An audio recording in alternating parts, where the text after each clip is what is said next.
In the cold, merciless heart of a courtroom where justice should reign supreme, a young woman named Anya stood as if invisible. The walls, paneled in dark wood that absorbed sound and light, seemed to close in around her, creating a tomb of judgment. Her skin, a deep, radiant brown, that spoke of ancestors who had endured unimaginable storms, now seemed to make her a target, a mark, a reason for suspicion in the eyes of those who held power.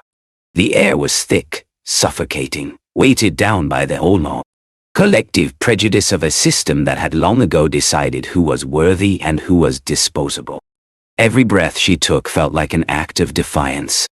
From his elevated throne, Judge Alistair Finch surveyed the room with the cold detachment of a man who had never questioned his place in the world. His face, lined not with wisdom but with the comfortable certainty of privilege, was a mask of impatience. He held her file in his manicured hands, but his eyes were fixed on her face, reading a story that had been written for her before she ever entered this room. It was a tired, cruel narrative of poverty, of criminality, of inevitable guilt. When Anya spoke, her voice was barely a whisper, a fragile thread trying to weave itself through the heavy fabric of hostility. "I am innocent," she said, and the words seemed to dissolve into the indifferent air before they could reach anyone's heart. The charge was monumental, grand fraud, a sophisticated scheme involving international wire transfers, encrypted communications, and shell corporations so complex that even the forensic accountants seemed bewildered. To suggest that she, a girl from the forgotten South Side, could orchestrate such a crime was absurd, yet here she stood. Perfect scapegoat. The prosecutor, a man named Marcus Hale, whose ambition shone brighter than any sense of morality, moved through the courtroom like a predator circling wounded prey. He painted her as a modern-day con artist, a calculating street urchin who had used her innocent appearance to infiltrate the world of the wealthy, to steal from those who had never harmed her. His words were poison, carefully selected to feed every stereotype, every bias that the jury held in their hearts. Then came the moment that would fracture the foundation of their certainty. When asked to state her profession for the record, Anya lifted her chin, and for the first time, a spark of something fierce flickered in her exhausted eyes. "I am a linguist," she stated, her voice carrying the weight of a truth she had carried alone for far too long. The reaction was immediate and brutal. A ripple of laughter, quiet at first, then swelling into a wave of open mockery, washed through the gallery. "Judge." Finch leaned forward, his lips curling into a smile that was pure cruelty wrapped in the veneer of authority. "A linguist," he repeated, his voice booming through the courtroom with theatrical disdain. "How extraordinary. And tell us, Miss Anya, exactly how many languages does this linguist from the projects claim to speak?"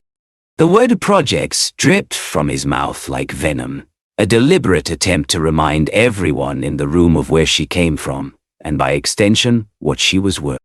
The question was not a question. It was a public execution. Anya felt the eyes of the world upon her, felt the weight of every prejudice, every dismissal, every closed door she had ever faced. But she did not falter. "9, she answered, and her voice, though quiet, was steady as stone. The judge did not merely laugh. He erupted. A deep, guttural sound that echoed off the walls, bouncing through the chamber like a living thing, a celebration of his own perceived superiority. The courtroom, eager for a spectacle, joined him, their laughter a chorus of condescension. It rained down on Anya like a storm of sharpened glass, each laugh a cut, each smirk a blow to her already battered dignity. In their eyes, she was nothing more than punchline. A girl who had dared to dream beyond her station, who had dared to claim a talent that belonged to the educated, the privileged, the chosen. Judge Finch wiped a theatrical tear from his eye, savoring the moment. "Well then," he said, his voice thick with sarcasm that burned like acid. By all means, enlighten us. Show us these miraculous linguistic skills. But what was about to unfold in that courtroom was not a performance. It was an earthquake. A revelation so profound that it would shatter every assumption, demolish every prejudice, and leave a permanent scar on the conscience of everyone who had dared to laugh. Because sometimes the universe demands that we see. And this was one of those moments. To understand Anya, you must first understand where she came from. Her story did not begin under the harsh fluorescent lights of a courtroom. It began in a cramped, 3-room apartment on the south side of the city, in a building where the plumbing groaned and the walls were thin enough to hear your neighbor's prayers and arguments. It was a place the world had long ago forgotten, a place where dreams were supposed to go to die. But for Anya, it was a kingdom of possibility. Her parents, Kwame and Amara, were immigrants who had crossed oceans and deserts to reach this land of supposed opportunity, only to find that opportunity had a very specific face, and theirs did not match. Kwame worked 3 jobs, his hands calloused and scarred from the backbreaking labor the world deemed unskilled. Amara cleaned the homes of the wealthy, scrubbing the floors where her daughter would never be welcomed as a guest. They sacrificed sleep, health, and their own dreams, all for the fragile hope that Anya might have a different life. But they gave her something more valuable than money. They gave her the gift of language. From her father, who had been a teacher in his homeland before war and poverty drove him away, she learned French and Spanish. He would sit with her on their worn couch, teaching her the romance of Molière and the passion of Neruda, his voice a bridge to a past he could never return to. From her mother, who had been a merchant's daughter before fate stole everything, she learned Arabic, the language of her grandmother's lullabies and her grandfather's wisdom. But Anya's education did not stop at the walls of her apartment. Her neighborhood was a living, breathing tapestry of displaced souls from every corner of the earth. It was a place where suffering was universal, but so was resilience. On her street alone, you could hear Russian from the elderly woman who sold vegetables, Mandarin from the family who ran the corner store, Portuguese from the construction workers who gathered at dawn, and half a dozen other tongues that painted the air with the colors of humanity. For Anya, learning languages was not about academic achievement. It was about survival and connection. It was about seeing the invisible people who moved through the world unnoticed and unheard. She became the translator for the Russian widow who could not understand her medical prescriptions, weeping with gratitude as Anya carefully explained each dosage. She became the voice for the Mandarin-speaking shopkeeper when his landlord tried to cheat him out of his lease, her fierce, fluent arguments leaving the swindler speechless. She wrote letters for the lonely Portuguese man who had not seen his children in 20 years, her pen transforming his broken English into poetry that could carry the weight of his love across an ocean. While other children filled their time with games and distractions, Anya collected words. She hoarded them like precious gems, polishing each one in her mind until it shone. Whoa. She found beauty in the harsh, guttural consonants of German, peace in the flowing script and measured tones of Farsi, and joy in the rhythmic musical pulse of Swahili. To her, languages were not just communication. They were proof of humanity's diversity and resilience, evidence that the world was far richer and more complex than the narrow, colorless version presented by those in power. Her mind was a sanctuary, a library where the voices of the forgotten were preserved, honored.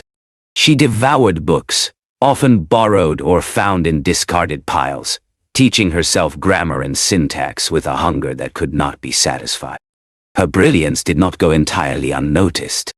A teacher, one of the rare few who looked beyond the color of her skin and the poverty of her clothes, recognized her gift and fought to get her a scholarship to a prestigious university. There, while others partied and coasted, Anya immersed herself in the study of ancient texts, comparative linguistics, and dying dialects. She was invited to conferences, published papers, and spent her summers working with anthropologists in remote villages, documenting languages that were one generation away from extinction. Her professors called her a once-in-a-generation mind.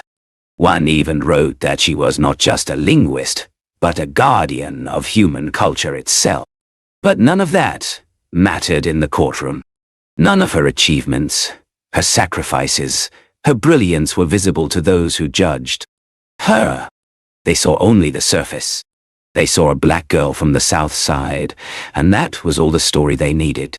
The prosecutor had deliberately omitted her education from his narrative, presenting her instead as a high school dropout with a record of petty crimes, crimes that had actually been committed by someone with a similar name, an error she had spent years trying to correct, but which the system had no interest in fixing. She was a ghost, a shadow, a statistic. But she was all a storm, waiting to break. The tension in that courtroom was unbearable, a coiled spring of injustice pressing down on her, threatening to crush her entirely. The world had underestimated her for the last time, and they were about to learn a lesson they would never forget. The judge's mocking words still hung in the air like smoke from a fire. Enlighten us. It was a challenge, a final act of humiliation designed to break her spirit once and for all. Prosecutor Hale leaned back in his chair, arms crossed, a satisfied smirk on his face as he prepared to watch the final collapse of her credibility. The jury, a collection of faces that ranged from boredom to outright hostility, barely looked at her. The courtroom fell into a tense, expectant silence. Judge Finch, still smiling with the cruelty of a man who had never been challenged, gestured lazily toward the court interpreter, a woman named Elena Sokolov, whose tired eyes had witnessed decades of human tragedy, but never quite this level of arrogance. Let us start with something simple, the judge said, his voice dripping with condescension. French, perhaps? Elena turned to Anya, and for a brief moment, their eyes met. Elena saw something there, something that made her hesitate. It was not fear. It was focus. It was the calm of a master standing before her instrument. Elena, following the judge's command, spoke in rapid, flawless Parisian French.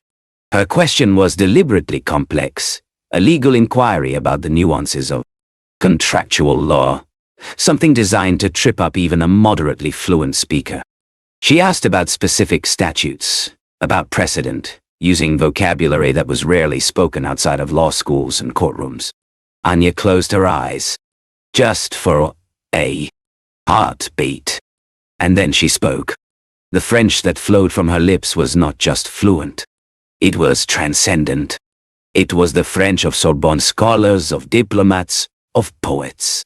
Every syllable was perfectly formed, every grammatical structure flawless, every idiom used with the precision of a surgeon's blade. But she did not simply answer the question. She expanded it, contextualized it, and then, with a quiet authority that silenced the room, she corrected a subtle legal misinterpretation in Elena's own phrasing. She cited Article 1247 of the French Civil Code, explaining how it had been amended in 2006, and how that amendment specifically applied to cross-border transactions. The silence that followed was deafening. Elena's professional mask shattered. Her eyes went wide. Her mouth opened slightly in shock. She turned to Judge Finch, and in that glance was a message louder than any words. This woman is the real thing. Judge Finch's smirk began to fade, replaced by something that looked suspiciously like panic. Mandarin, he snapped, his voice sharp and brittle. Elena, visibly shaken now, addressed Anya again, this time in Mandarin, a language notoriously difficult for non-native speakers to Master. She asked about international financial regulations, a topic so complex that even many native speakers would struggle. Anya responded immediately. Her Mandarin was a cascade of perfect tones, the 4 tonal variations executed with a musicality that left Elena stunned. She moved through the intricate vocabulary of global finance with the ease of someone who had spent years in Beijing boardrooms. She explained the differences between mainland and Hong Kong regulatory frameworks, cited specific policy changes from the People's Bank of China, and even used a classical Confucian idiom to illustrate her point. The prosecutor's confident smirk had vanished completely, replaced by a sickly pallor. His hands gripped the edge of the table as if he were drowning.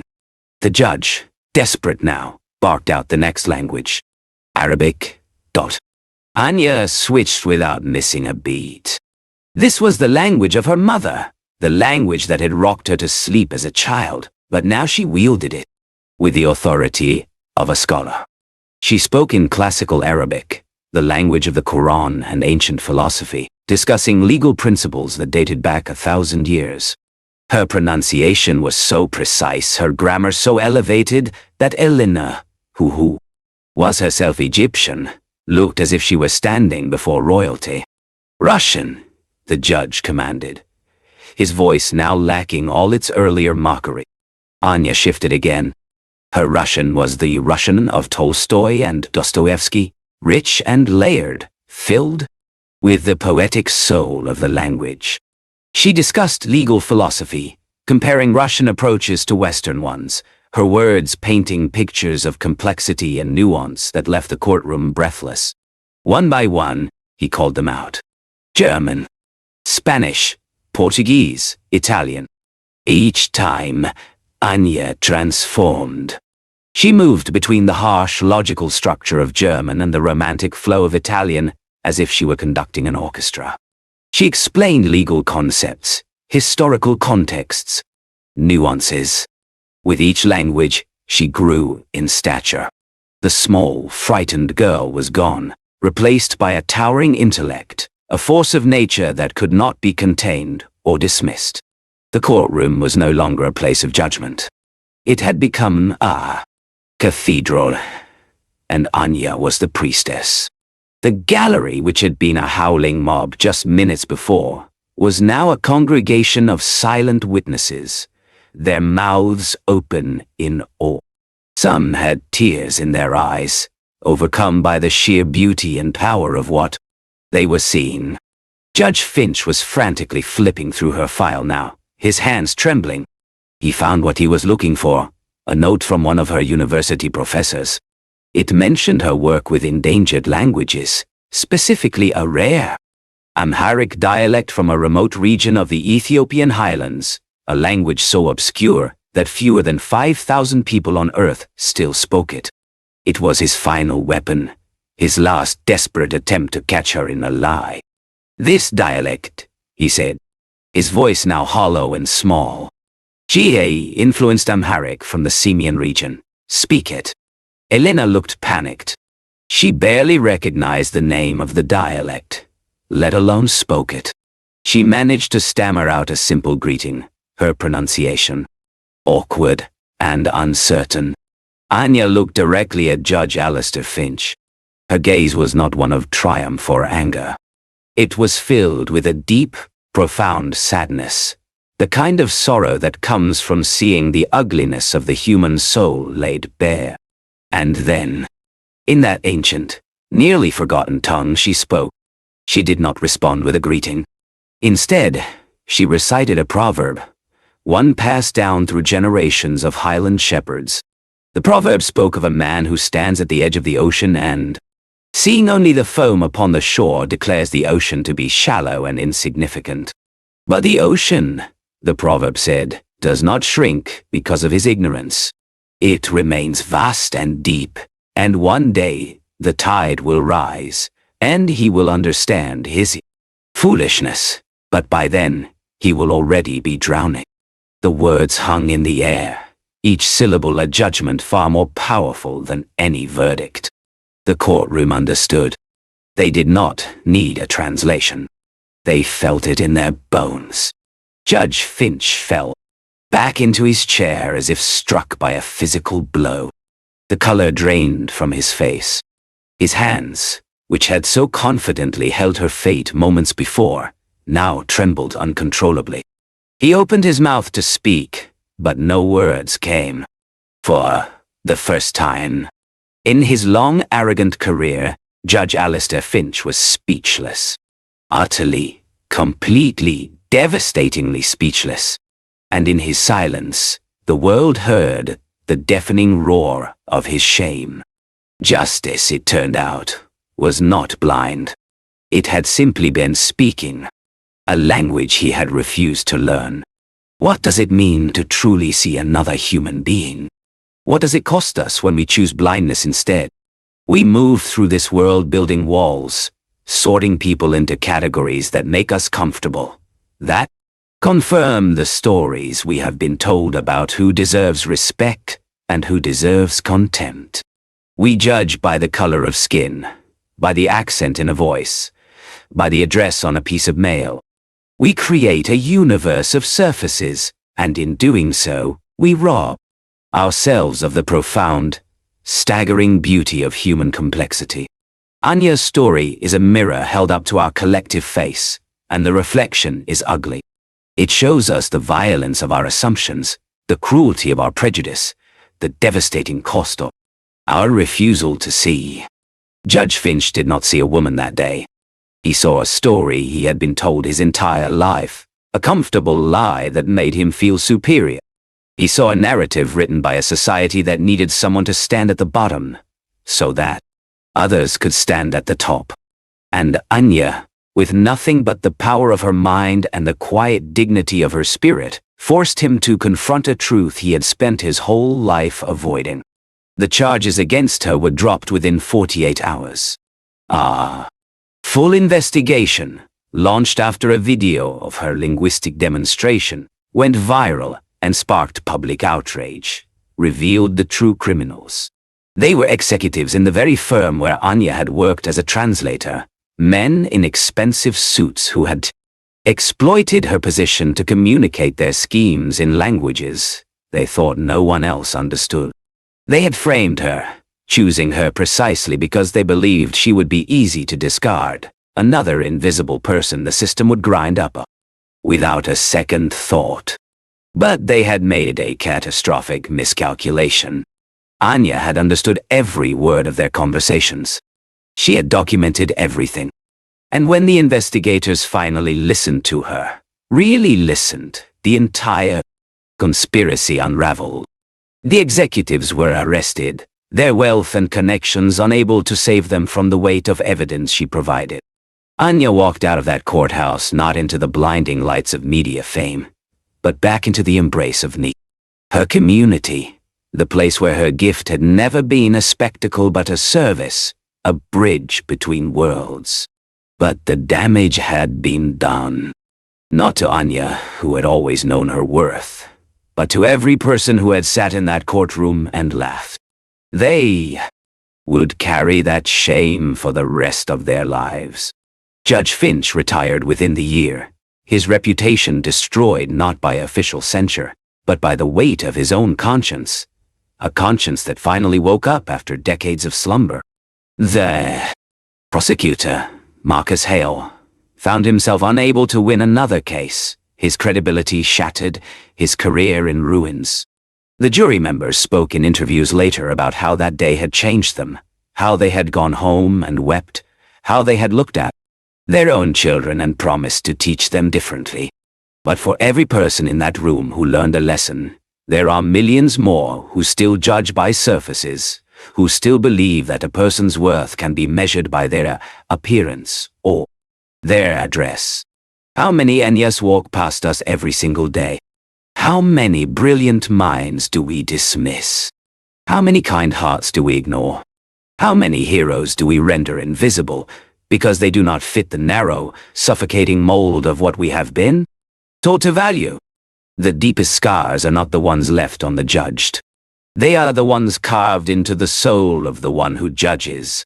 Because when we diminish another human being, we diminish ourselves. We shrink our world.